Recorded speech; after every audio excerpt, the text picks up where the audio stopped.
Australia anti-terror police arrest 2 in Sydney. Counter-terrorism police in Sydney have arrested 2 men, charging one with possession of documents designed to facilitate a terrorist attack. The other suspect was charged with breaching a control order. The arrests were related a series of counter-terrorism raids in September, officials said. They come after Australia's Prime Minister said there had been heightened terror chatter since a cafe siege in Sydney last week.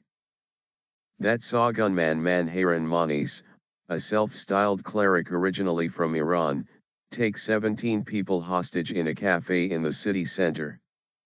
A 16-hour siege followed, during which 2 hostages and Haron Monis were killed.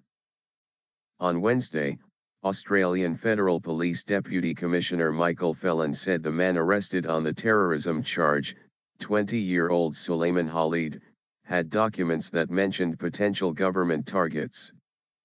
"I am confident that we've disrupted the activity that they were planning," he said. But he added, "There is nothing that indicates at all that there were any specific targets or time frame in relation to this particular activity at all." Mr. Khalid, who did not apply for bail, could face up to 15 years in prison if convicted.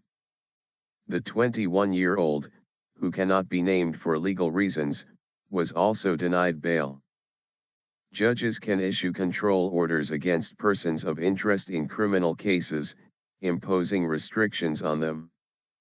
The 21-year-old man had breached an order preventing him from accessing certain forms of telecommunications.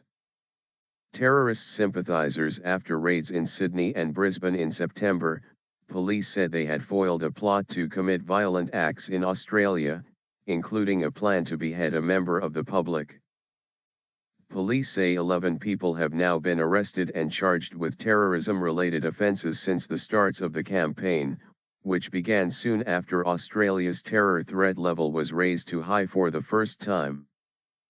Mr. Phelan said the ideology of the group targeted in the raids was linked to that of militant group Islamic State, and that its members were accused of helping people travel overseas to fight with extremists.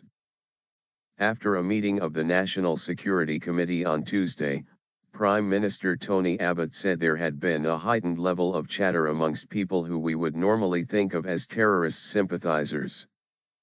"We don't know when and how an attack may come, but we do know there are people with the intent and the capability to carry out further attacks," he said.